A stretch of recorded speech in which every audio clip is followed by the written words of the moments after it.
For almost a decade, Edwin Moses reigned supreme. For almost a decade, he never lost a race. 9 years, 9 months, and 9 days. I went undefeated. And it was a day-by-day and a year-by-year scene. I mean, I love the symmetry of life. 9 years, 9 months, 9 days, undefeated. Took on all comers. Come and have a go if you think you're good enough. None were. It's a phenomenal testimony to a great man. Tall, languid, elegant, Moses' style was unmistakable. Born in Dayton, Ohio in 1955, the greatest hurdler in history was initially more focused on school than sport. I tried a lot of different sports like every other kid, and I was never earmarked to be a great athlete because I was always one of the smaller kids at the time. Track and field is an event where you have to continually climb to the top, and no matter what age group or level you're at. If you're running track in high school, you start out at the bottom of the heap and you have to perform your way to the top, and then when you get to the top of that level, you find out there's a whole different level of other people. You have to start back down at the bottom. So you're constantly going up and going down, and for those of us who become world-class athletes, eventually we get to the point where we can handle, you know, the top players out there. And you know, it took me from the age of 11 until, you know, 20 years old before I got there. That potential was realized in the Olympic final. I was confident that I was trained better than everybody. I knew that I could win the race. And during the Olympic Games, fortunately for me, I didn't really get caught up in being at the Olympics. I was so seriously into the competition. I went out and did what I needed to do. Moses led from the front, finishing way ahead of second-placed Mike Shine. He won his first Olympic gold medal, and he also set a new world record. A star was born. Ed Moses' rise was no accident. The self-coached science student made his sport into a science itself. The formula was simple: to cover the 400 meters in fewer strides than anyone else. To take 13 steps is approximately 9 feet and 9 inches for each stride, and there's a lot of intermediate hurdlers that can take it for maybe 5 or 6 hurdles.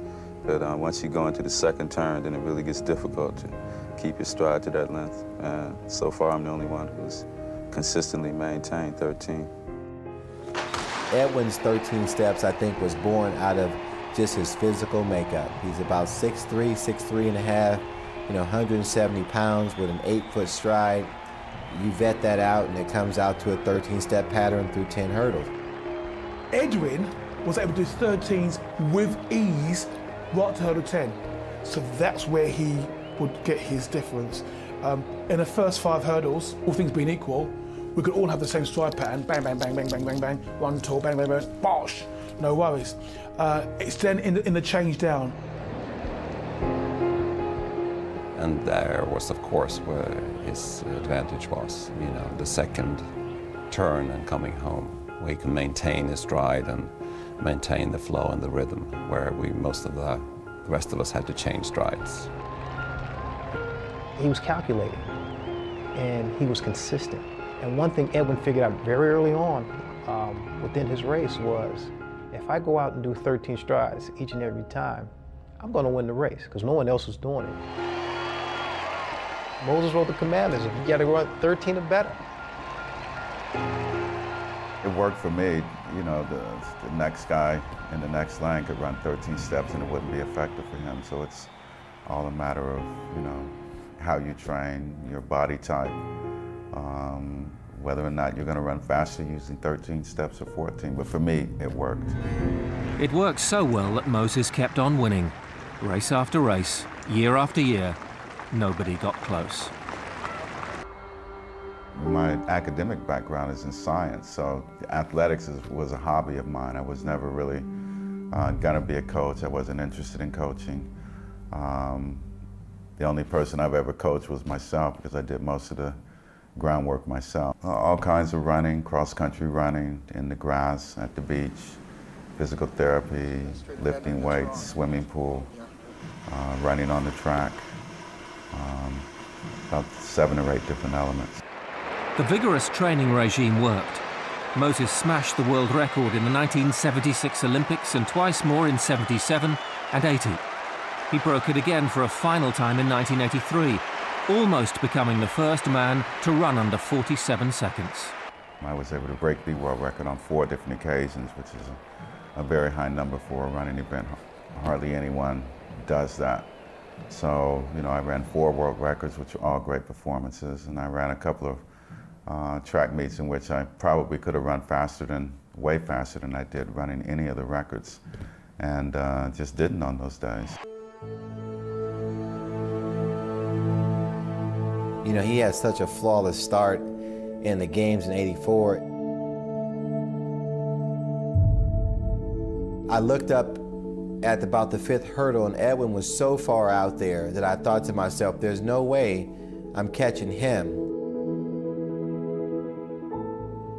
When he just kind of relaxed into his stride, he kind of just left the rest of us behind.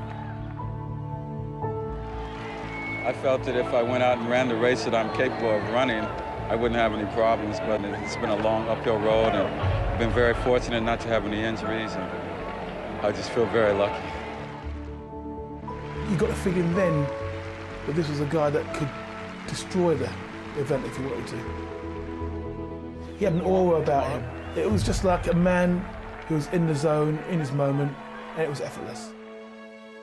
Representing the United States of America, Olympic champion Edwin Moses.